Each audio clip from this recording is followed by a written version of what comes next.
grand malade. Pourquoi pleurez-vous, madame?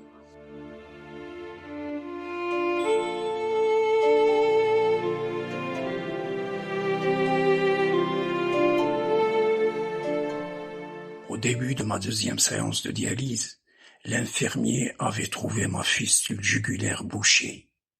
Immédiatement, il chercha une grosse seringue, l'introduisit dans la fistule et commença par aspirer et refouler avec énergie. Un geste grave et dangereux. Cette scène se déroula en un clin d'œil. Je ne l'avais pas vu faire, sauf la sensation désagréable de va-et-vient dans ma poitrine, sans rien comprendre. Quand j'entendis Madame médecin-chef lui crier de loin en s'approchant de moi, comme pour me protéger. « Arrête, arrête, qu'est-ce que tu fabriques?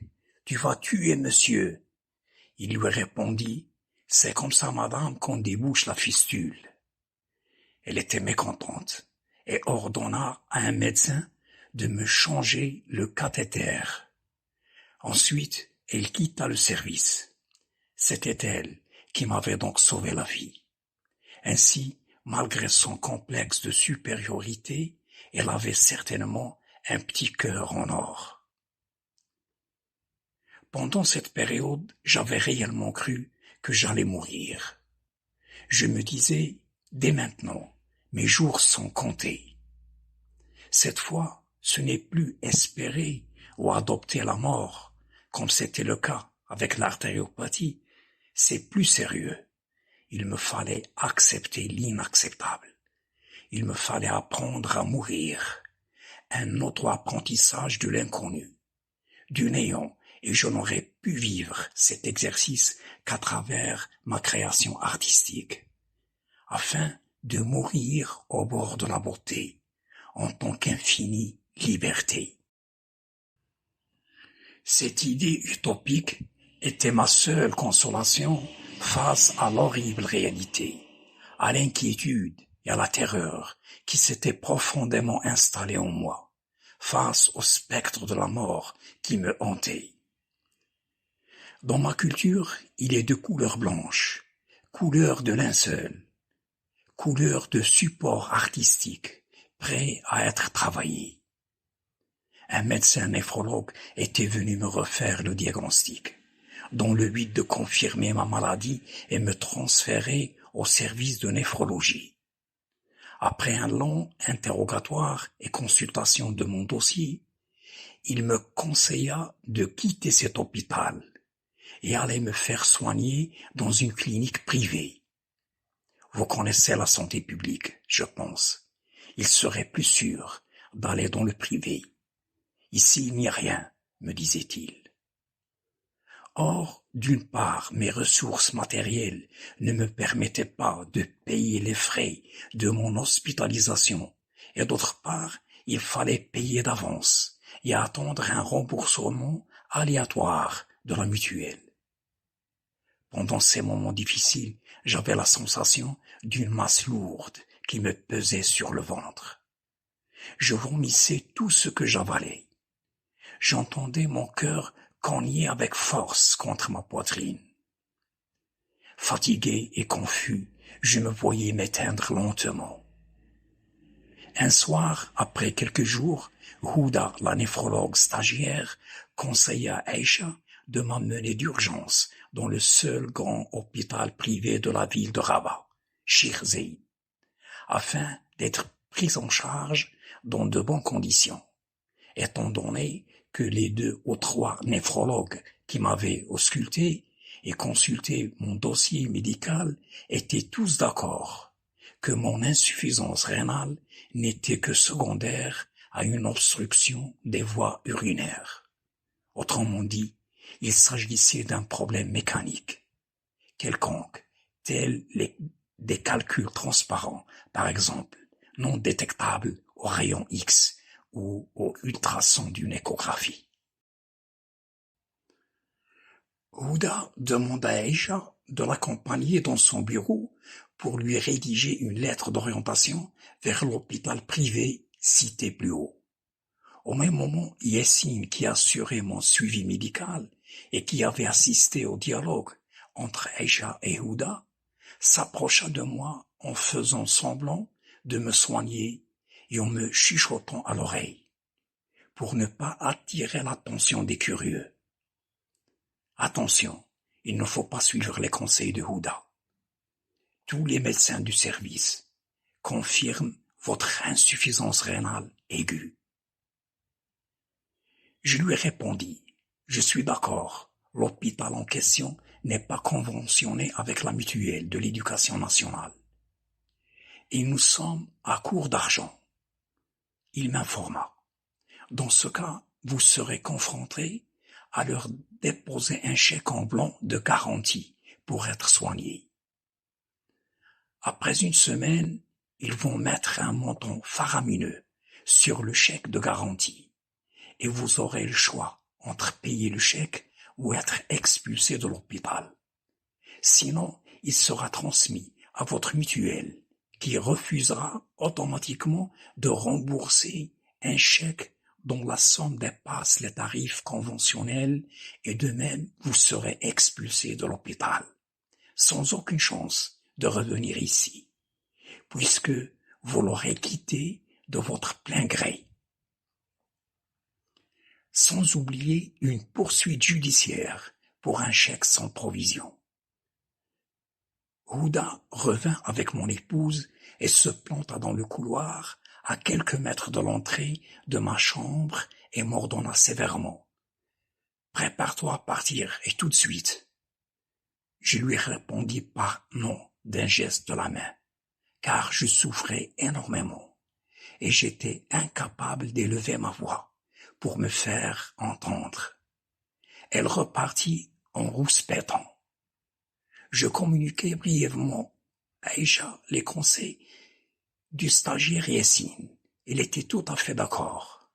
Soudain, Houda revint réclamer à mon épouse sa lettre d'orientation vers l'hôpital privé, en lui reprochant de lui faire perdre son temps et gaspiller sa recharge téléphonique avec l'hôpital Cherzé pour la réservation d'un lit et la fixation d'un rendez-vous avec un spécialiste. Plus tard, Aïcha avait regretté de ne pas lui dédommager par quelques dirhams les frais de sa recharge téléphonique, afin de la faire taire. Le lendemain matin, le professeur Srer s'arrêta sur mon cas. Yassine l'informa à mon propos. Le service de néphrologie refuse de le prendre en charge. Le professeur Srer, pourquoi? Yassine, sous prétexte qu'il a un problème mécanique au niveau des voies urinaires.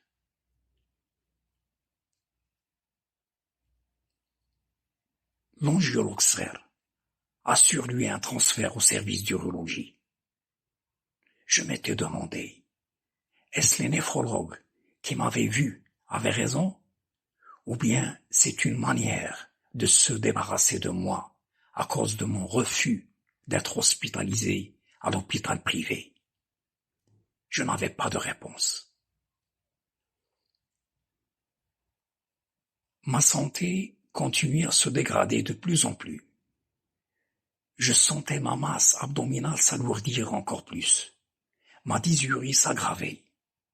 Essoufflé et fatigué, j'avais la sensation que mes yeux s'exorbitaient à chaque battement cardiaque.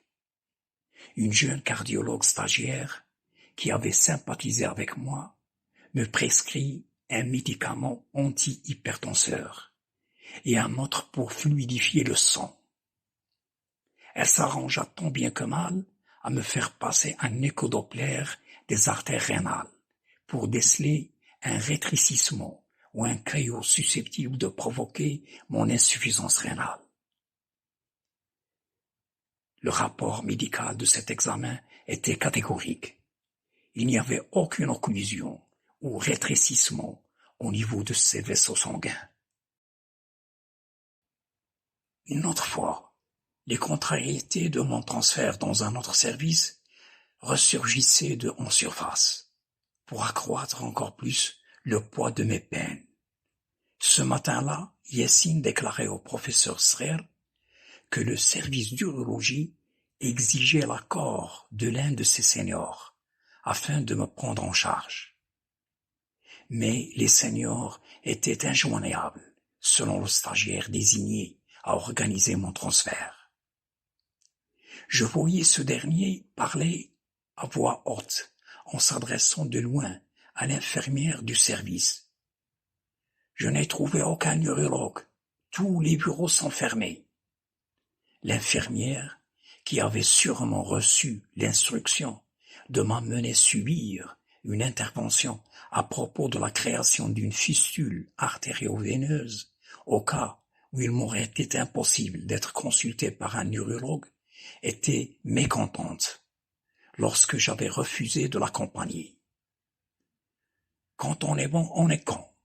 C'était sa citation préférée, qu'elle répéta matin au soir, sa devise dans sa relation avec les malades, qui ne lui glissait pas dans sa poche un billet d'au moins 20 dirhams.